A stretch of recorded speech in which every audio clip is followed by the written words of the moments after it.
Manjalate, kotu ya motu, kalbin kakosi maleti jotu. Manjalate, suma filate, ayan suma oromo kenya kadate.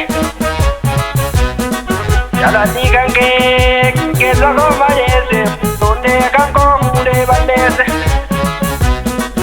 Manjalate, suma filate, ayan suma oromo kenya kadate.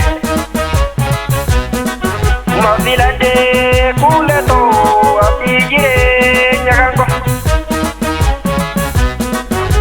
Kare darba tirara patu pige nubana ilalak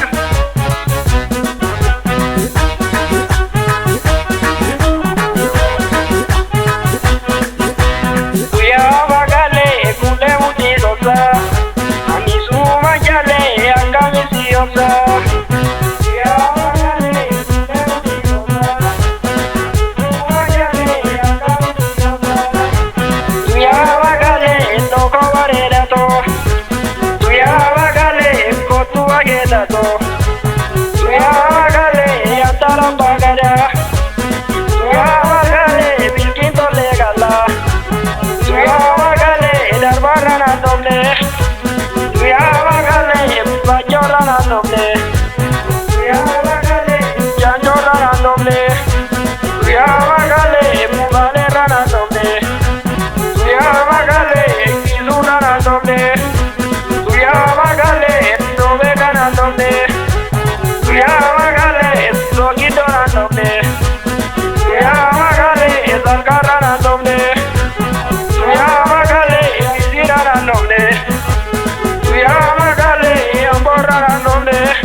Dale,